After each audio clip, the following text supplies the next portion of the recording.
میخوایم سوار این هواپیمایی بشیم که هر پروازش $500,000 هزینه داره. سوار این جت شخصی $25,000 هم میشه. صندلی فرست کلاس $10,000 گرفتیم. یک کشتی هوایی و کلی چیزای دیگه. ولی قبل از نشون دادن پروازمون میخوایم ارزونترین هواپیمای جهانو سوار بشیم. واقعا شوروله. اینم $1. خیلی استرس دارم. اصلا جای نگرانی نیست. یه 6 باری باهاش پرواز کردم. کلا 6 بار باهاش پرواز کردی؟ چرا صدای ماشین شمنزنی میده؟ وقتشه با ارزونترین بلیت هواپیما سواری کنیم. وای پسر، خدا ای خدا. نه خیلی داریم تو میریم. زود باش برو بالا. واقعا حس میکنم امن نیست. نه وای نزدیک بزنم به دوربین. کمربندتو باز نکنی. تو فقط حواست به این باشه که منو زنده نگه داری تک. ببینم چی میشه. قول نمیدم. خیلی خواب رو هواست. چنلش مال منه. برای من کافیه. هر موقع خواستی فرود بیا. فرود؟ داج من اذیت نکن. داج خواهش میکنم. حقوق منو اون میده، مراقبش باش. اگر فکر میکنین این دیوونه که تو آخر ویدیو ساب کنین، چون ما گرون قیمت‌ترین بلیطای هواپیمای کل دنیا رو خریدیم. یه لحظه وایس، داری حس بدی بهم میدی. وای خدای من خیلی داره تو میاد. برای فرود آماده شو. وای آره زنده موندیم. هواپیمای بعدیمون بلیت فرست کلاسش $1,000 بود، ولی راستش بخواین کل بلیطای فرست کلاسش رو خریدیم. پس هر جا دلتون میخواد بشینین. یکم کرم مرطوب کننده معجزه است. چرا؟ چون فرست کلاس دیگه همه چیز درجه که نه. هر کس یه صندلی و یه تلویزیون مجزا داشت. روی بلیط یه وعده غذای خوب، یه کیف رایگان از لوازم بهداشتی و یه دست پیژامه هم داشت. میشه اینا رو برد خونه؟ و برای پروازهای طولانی‌تر پشتی‌ها رو بخوابونیم. صندلیمون باید تخت خواب بشه. احساس میکنم تو تابوتم. البته خوشم میاد. آره واقعا عجیبه. از همه مورد بهتر علاقم تو هواپیمای $1,000 اینه که لازم نیست با نولان صحبت کنم. از این شیشه خوشم نمیاد چون یه جورایی منو جدا کرده. من الان این عقب نشستم. به خاطر همین دوست دارمش. تنها نکته منفیش این بود که خیلی حریم خصوصی نداشت. واقعا زایه است که این هم آدم دارن رد میشن ما داریم ویدیو میگیریم. حالا بیایم ببینیم بلیط که 10 برابر گرونتر بود چه جوریه. اومدیم تو هواپیمایی که بلیطش $10,000. وای پسر خیلی راحته. جای پام نامحدوده. نگاه کنین.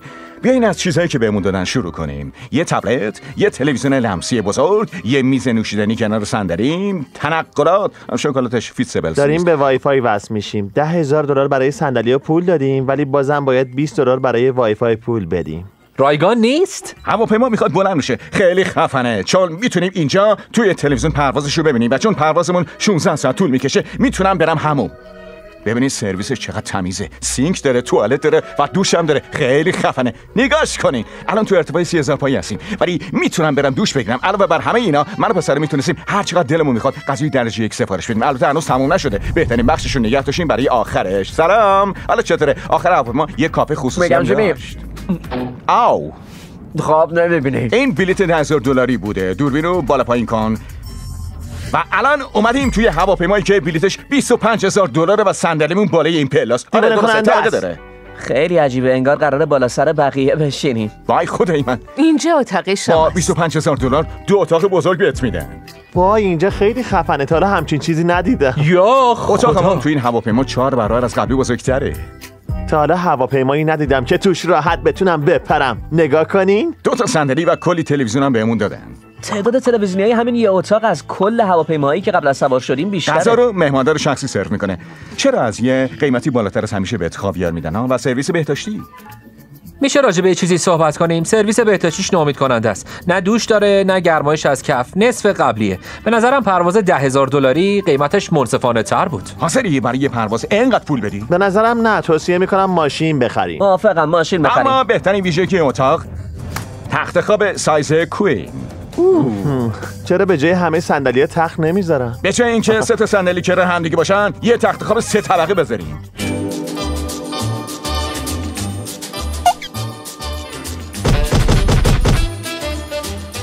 صبح خیر. واقعا خوب خوابیدم. کارل بیدار شو. الان فرود میایم. من مثل سنگ خوابیدم. این گرونترین پرواز تجاری دنیا بود. وقتشه بریم سراغ هواپیمای شخصی. این هواپیمای $100,000 خیلی بزرگه. با این پول کل هواپیما رو بهت میدن. شخصی شخصی شخصی شخصی. وای مثل قایق تفریحیه. خیلی خفنه. باور نکردنیه. میدونی خفن‌ترین بخشش کجاست؟ این فقط یک از 4 اتاقشه. هواپیما هنوزم جای دیگه داره؟ فکر کردم فقط همینه. بیاین اینجا. این چه اتاقیه؟ اینجا یه فضای استراحتی دیگه است که کلی خوراک و یه تلویزیون بزرگ داره. اگه خستم شده باشین یه اتاق شخصی دارین. رفیق چی؟ آخرین نکته که خیلی هم مهمه سرویس بهداشتی. طارق دهنتو ببند لطفاً، ببندش. خیلی خفنه. تو سرویس بهداشتی مب داره، مال منه. تا حالا هواپیمای شخصی نصف اینم دیده بودی؟ هیچ وقت. تو جت شخصی باید راجع به چی صحبت کنی؟ خب بذار بهت بگم، سال پیش من اون چیزا رو فروختم. وایسا. من الان فهمیدم داریم از پشت من پرواز میکنیم. وای خدا، حواسم نبود قرار پرواز کنی. دوربینه، وای نه. خیلی خفنه. وای خدا. وای چی شدم؟ چاره هوایی. خیلی خوب، من دیگه میرم بشینم. تا الان این بهترین دستشویی بوده. این توالتشه. وقتی نشستی میتونی تلویزیون نگاه کنی. هی نولان، امیدوارم تو دستشویی جات راحت باشه. داره چیکار میکنی؟ خیلی گیج شدم. نه دیگه نمیتونه بیاد بیرون. خیلی پوره سیب زمینی و بشقاب سبزیجات داریم. شما یکم برام الهام بخش بودین که پیتزا هم بیارم. آره این هواپیمای مورد علاقمه چون یوتیوب داره، ولی ما صفحه اول نبودیم، پس دیگه نیست. قشنگ معلومه این تخت مال آدم پول داراست، چون 500 تا بالش داره. این یکی بره اینجا، این یکی هم بره اینجا.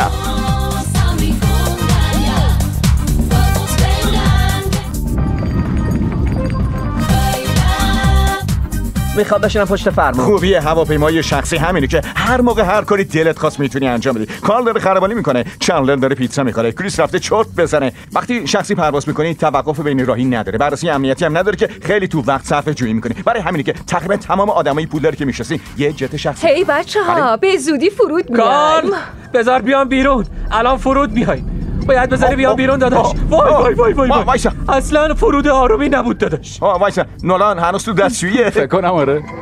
کارل برو در وا کن. اوه پرواز چطور بازم بود؟ از پرواز $1000 بهتر بود. حالا وقتشه سوار وسیله $300,000 بشیم، وسیله که خیلی‌ها دوست دارن تجربهش کنن. خب نمیدونن چی پشت سرشون. فکر کنی وسیله بعدی چیه ها؟ بچه‌ها به میدونن؟ نظرم سوار بالون میشی. منم فکر میکنم سوار بالون میشه. نه بچه‌ها اشتباه. خودت بگو. اشتباه؟ چشم انداتونو بردارین. حالا بچرخین. باورم نمیشه کشتی هوایی دارم میبینم. فکرشو نمی‌کردم یه روز سوار کشتی هوایی نه بشم. فکر کنم قرار نیست سوار شی، ظرفیتش محدوده. نه میبرنه. ببرش. چجوری راه میافته؟ وای این هواپیمای انگار داره گونر تکون میشه با می‌خوره. تناب کشید. ممکنه بپرسین از کجا پول آوردی که این کشتی هوایی رو کرایه کنی و جوری که میخوای رنگ‌آمیزی کنی. زیپ ریکوردر یه پلتفرم کاریابی که من برای استخدام ادیتور و فیلمبردار حسابدار ازش استفاده میکنم. حالا بذاریم ببینیم وقتی سوارش میشم هم معلق میمونه یا نه. خیلی یعنی من چاقم؟ یعنی ورزش یا می‌کنی؟ همون چاقم. مردم برای پیدا کردن شغل عالی بعدشون به زیپ ریکروتر میرن. اگه این کشتی هوایی سقوط کنه من میگیرم. اون وقت شما میتونید با این برنامه برای خودتون شغل جدید اینجوری پیدا خیلی آسون تر میشه. ممنون رفیق. وای حس می‌کنم خیلی از این مکالمه خوشم نمیاد. خیلی خوب شروع کنیم. خداحافظ چندلر. خداحافظ. خدافظ برای همیشه. فکر کنم گفت من برای فکر می‌کنم همیشه. تنها کسی که قرار نیست سوارش کارله. خیلی میترسم اصلا سرعتش زیاد نمیشه. خیلی خوب توی مسابقه میبینم میبینم. بگم قرار با این کشتی هوایی بریم بالای سر 150,000 نفر که توی بزرگترین رویداد دنیا برای ماشینای مسابقه شرکت میکنن. قبل از اینکه توی این کشتی هوایی بمیرم میخوام زیپ ریکروتر رو بهتون معرفی کنم. همین چند روز پیش یه آگهی استخدامی توی زیپ ریکروتر گذاشتم و میخوام به یکی از کاندیداها زنگ بزنم و باشون مصاحبه کنم. سلام توماس، درخواست تو توی زیپ ریکروتر دیدم. صدا میشنوی؟ آره میشنوم. تو مستر بیستی؟ آره من مستر بیستم ولی مهم نیست. ببخشید واقعا صداتو خوب نمیشنوم. آره چون تو کشتی هوایی‌ام. چند وقت ادیتوری؟ من تقریبا 10 سالی میشه که به ادیتورم. نظرت میتونی ویدیومو بهتر کنی؟ به نظرم با یه تیم قوی و یکم خلاقیت و نوآوری قطعا میتونم ویدیوهاتو بهتر کنم. باشه بعد عکس نبود. چند تا نمونه کار برام بفرست. اگه شما مثل توماس میخواین فرصت همکاری با ما رو داشته باشین روی لینکی که تو توضیحات کلیک کنین یا به سایت زیپ ریکروتر بخش مستر بیست برین. تمام درخواستایی که فرستاده شدن رو بررسی میکنید. الان بالای دیتونا 500 ایم که یکی از شلوغ‌ترین رویدادهای جهانه. حالا نمیشه تا کشتی هوایی نیایم اینجا؟ هیجان این بیشتره. به نظرم اشتباه میکنی. میتونن ما رو ببینن؟ از اینجا دیده میشم. ببین واقعا خوششانسی که الان جایی هستی که من دوست دارم باشم. اینجا دوست دارم مستر بی. خب باید بگم جای همه شما این بالا خالیه بچه‌ها. بریم پایین دیگه. هنوز زوده. حالا میخوایم سوار هواپیمایی بشیم که گرونترین بلیت جهان داره. سلام، خوش اومدین. پیشنهاد میکنم کفشتون رو در بیارین. فرش هواپیما $2 میلیون. فرشای $2 میلیون؟ وای باورتون میشه؟ متراژ اینجا از خونه ما هم بیشتره. اصلا نمیشه تصور کرد این هواپیما چقدر بزرگه. اینجا یه اتاق خواب داریم. یه اتاق خواب، یه اتاق خواب دیگه، یه اتاق خواب دیگه، بازم بیان. این برای خدمه پروازه و یه اتاق خواب دیگه. چی پیدا کردی؟ مال منه. اتاق خواب این هواپیما خیلی پرزرق و برق‌ترن. سینک‌ها روکش طلا دارن و چند تا دوش هم گذاشتن. وایسا چی اون توئه؟ توالتشه. این هواپیما سینمای اختصاصی داره. اتاق استراحتش 12 نفر فضا داره و اینجا یه اتاق نشیمن داریم. مبلی که اینجاست از مبل خونه منم بزرگتره. باید بهتون بگم تا الان فقط 1/3 هواپیما رو دیدین. بازم هست؟ چی؟ وای چیزای خوبی پیدا کردم. میتونی با این مهماندار رو صدا کنی. اگه هر پرواز میتونستیم این کارو بکنیم، من کلا رو هوا زندگی میکردم. وای وای وای این ببخشید دارم چراغا رو روشن خاموش میکنم. چجوری این اتاق ندیدم؟ کل هواپیما رو دور زدم ها. اگه فکر میکنین همه چیز رو دیدین، باید بگم تو این هواپیما ماساژور هم دارن. خوش میگذره کار. یعنی من واقعا نباید. آقایون چجوری تونستین پول این هواپیما رو بدین؟ به نظرم فقط هوادارامون. برای همین چند تا از سابسکرایبرامون رو دعوت کردیم تا توی این پرواز $500,000 همراهمون باشن. تا حالا با جت شخصی نه این اولین بارمه. و اولین بار گرونترین پروازی جهان. تا حالا همچین چیزی تو هواپیما ندیده بودم. واقعا خفنه. خانم این چیه گذاشتین اینجا؟ شکلات پمپ بنزینی. میشه بندازیش بره؟ خوبه، فکر نمی‌کنم واقعا پرتابش کنی. از این به بعد فقط از این شکلات‌ها سرو کن باشه؟ حتما. اسمش فیستبلزه و بین شکلات‌های جهان بالاترین امتیازو گرفته. این مسیر دیگه به کجا میرسه؟ حتما یه اتاق مخفیه. خدمه پرواز اینجان. الان همه یه جوری نگاه می‌کردن. توجه کنین پسرا، به زودی پرواز می‌کنیم. کمربنداتون رو ببندین و اینقدر شلوغ نکنین. خیلی ممنون. معمولا چه جور آدمایی سوار این هواپیما میشن؟ آدمای تاجر. دوستای خنگم در مقایسه با اون چطوریه؟ میشه گفت که خیلی خنگن. تو این رنج قیمت بهترین غذا رو هر موقع که بخوای تو هر بخشی از هواپیما که بخوای سرو میکنه. حتی میتونن غذا رو بیارن توی سویت مستر اختصاصیت بخوری. تو میخوای؟ شما اصلا میرین کجا میرین؟ داریم همه رو میبریم دیزنی ورلد و قرار یه سفر 2 روزه رو با تمام هزینه‌اش مهمون باشین که هر کاری دلتون بخواد. شما میخواین با گرونترین جت شخصی جهان پرواز کنین، بعد 2 روز رایگان به دیزنی ورلد برین. سابسکرایب کنین، زود باشین. میخوام سهممو تو محافظت از محیط زیست انجام بدم. برای همین 100,000 تا درخت میکنم و در کنارش از بیش از 400,000 متر مربع جنگل استوایی هم محافظت میکنم.